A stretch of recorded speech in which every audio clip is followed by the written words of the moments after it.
warahmatullahi wabarakatuh. Anak-anak, hari ini kita kembali lagi dalam mata pelajaran Bahasa Arab di kelas 4. Nah, sebelum kita belajar, alangkah baiknya kita membaca doa terlebih dahulu. Silahkan diangkat tangannya, berdoa mulai. Bismillahirrahmanirrahim. Rabbi zidni ilman warzuqni fahman. Amin.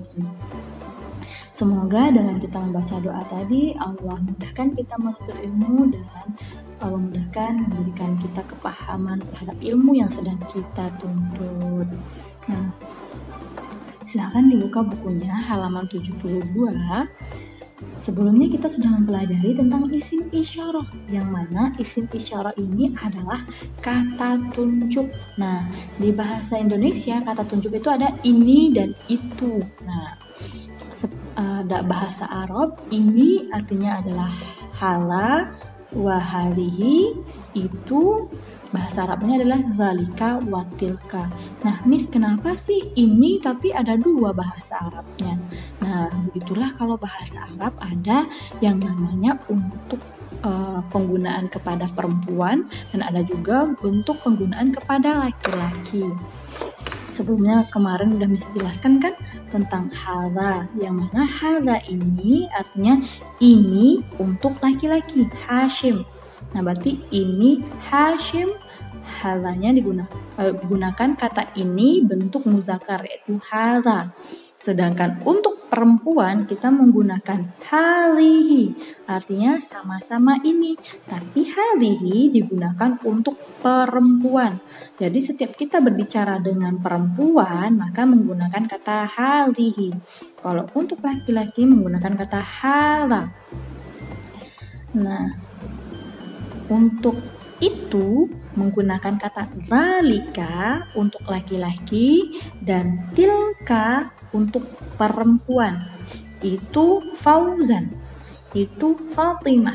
Nah, jadi di dalam bahasa Arab ada hala, ada halihi, ada tilka, dan ada lalika. Nah, hala ini untuk laki-laki, sedangkan halihi ini untuk perempuan. Zalika itu untuk laki-laki dan tilka itu untuk perempuan. Nah, penggunaan hala, halihi, zalika, tilka ini tidak hanya kepada nama saja, tetapi juga kepada benda atau isim lainnya yang ada nanti bentuk mu'annas dan muzakkarnya. Nah, bagaimana kita bisa membedakan dalam bahasa Arab bentuk mu'annas dan muzakkarnya? Jika seandainya tidak ada ta marbutah di belakang kalimat atau kata, maka itu berbentuk muzakkar. Contoh di sini, hada, ini, tilmizun, murid. Nah, murid di sini kan tidak ada ta marbutah nih, maka tilmizun ini adalah murid yang berartikan bentuk muzakkar, sedangkan halihi ini tilmizatun. Nah, ada ta marbutahnya, maka ini untuk perempuan. Begitu juga dengan zalika. Zalika itu untuk laki-laki. Bagaimana kita mengetahui ini bentuk dari laki-laki atau bentuk muzakkar, kalimat muzakkar? Ketika tidak ada ta marbutah di belakangnya, maka ini berbentuk muzakkar atau laki-laki. Itu petani laki-laki. Nah, tilka falahatun itu petani perempuan. Nah, falahatun asal katanya falahun. Nah, bentuk muzakkar untuk laki-laki. Kalau ada falahatun berarti itu petani perempuan. Nah, paham ya anak-anak? Zalika, kata-kata zalika, tilka, hala, wa halihi. Nah, sekarang kita masuk kepada materi baru. Ini sudah kita bahas ya minggu lalu dan kalian sudah mengerjakan tugas yang Miss berikan, yaitu mencari di teks halaman 70 dan 71 kalimat yang menggunakan isim isyarah hala, hali, zalika, tilka. Nah, sekarang kita masuk kepada isim isyarah menggunakan kata tanya. Nah, bagaimana cara kita bertanya dengan menggunakan isim isyarah atau kata tunjuk ini? Nah, kita menggunakan pola yang pertama, ma ditambah isim isyarah dan man ditambah isim isyarah. Nah, contoh seperti di bawah ini. Nah, mahala apa atau siapa ini? Nah, kalau kita menggunakan maka kita menjawabnya dengan profesinya atau kegiatannya atau pekerjaannya. Nah, apa atau siapa ini? Jawabannya hala tabibun. Ini seorang dokter, ini dokter. Nah, kenapa kita menggunakan hala tabibun tidak tabibatun? Karena hala untuk muzakkar. Kalau muzakkar tidak ada tamarbutohnya. Nah, sekarang kita pindah ke halihi. Nah, mahalihi apa atau siapa ini? Ini untuk muannas atau perempuan. Maka kita menjawab halihi tabibatun. Ini seorang dokter. Nah, yang dimaksud adalah dokter perempuan. Ya. Sekarang kita ke itu. Madzalika apa itu atau siapa itu? Dzalika muhandisun. Artinya itu seorang arsitek laki-laki. Nah, arsitek, pekerjaanlah arsitek. Sekarang ke tilka. Apa itu? Itu ini menggunakan bentuk muannas. Nah, untuk perempuan maka kita harus menggunakan tamarbuta di belakangnya. Apa itu atau siapa itu?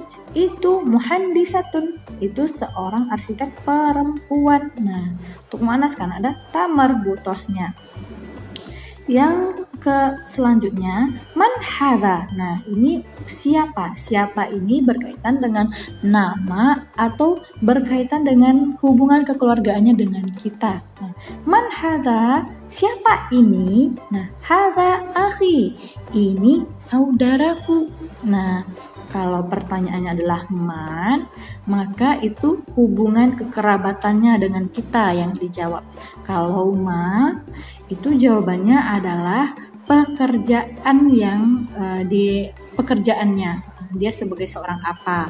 Kalau man itu adalah jawaban dari hubungan kekeluargaan atau siapa atau nama orang. Nah, man hala, siapa ini? Hala ini akhi.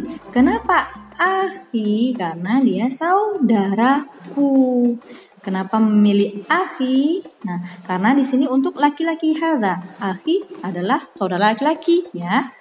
Sekarang kepada halihi. Man halihi? Siapa ini? Ini ukhti. Kenapa kita memilih ukhti di sini? Karena isim isyarahnya menunjukkan berbicara kepada seorang perempuan. Halihi kan untuk muannas atau perempuan. Maka jawabannya harus muannas atau perempuan. Ukhti. Nah, ukhti artinya saudara perempuanku. Sekarang contoh selanjutnya. Man dzalika, siapa itu? Nah, penggunaan dzalika untuk laki-laki. Maka kita menjawabnya yang laki-laki juga. Dzalika abi, itu ayahku. Ayah kan seorang laki-laki, maka menggunakan kata dzalika. Kalau tilka, man tilka, siapa itu? Tilka penggunaan kata untuk muannas atau perempuan, maka kita menjawab tilka ummi, itu ibuku. Nah, artinya dzalika wa tilka sama-sama itu. Ulangi lagi, dzalika wa tilka artinya sama-sama itu, tetapi dzalika penggunaannya untuk laki-laki sedangkan tilka penggunaannya untuk perempuan. Begitu juga dengan halihi wa hala. Hala penggunaan kata ini untuk laki-laki sedangkan halihi penggunaan kata ini untuk perempuan.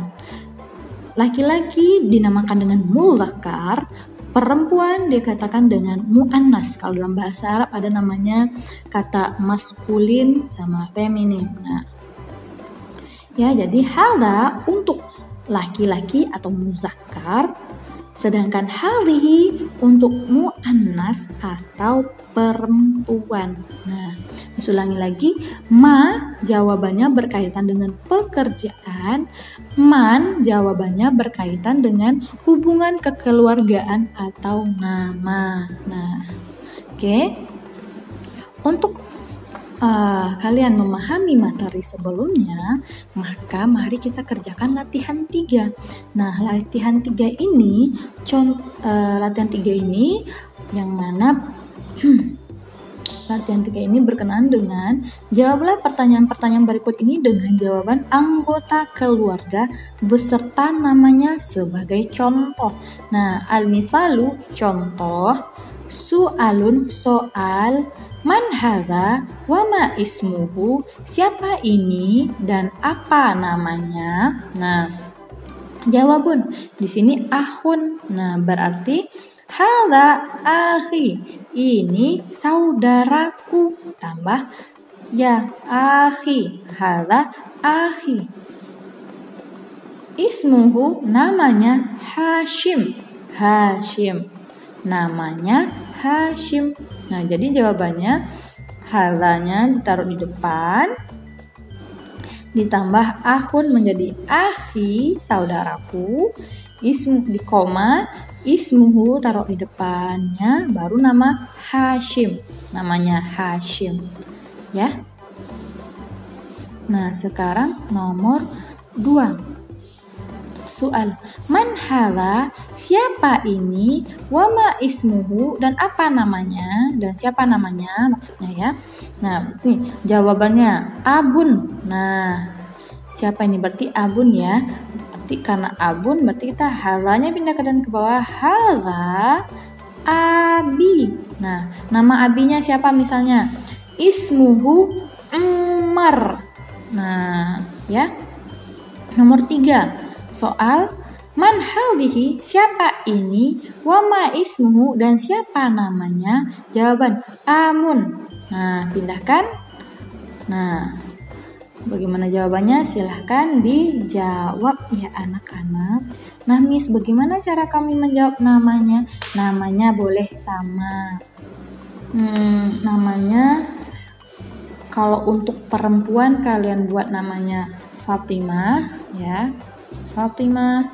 Nah, kalau untuk laki-laki kalian buat namanya Hashim. Jadi di sini siapa namanya, 2 nama ini aja boleh ya. Nah, sekian pembelajaran kita hari ini. Miss tunggu ya kiriman latihan 3-nya sekarang juga sampai jam 3 sore nanti. Apabila ada yang tidak paham dengan materi hari ini, boleh ditanyakan langsung di kolom komentar atau via Japri WA ya.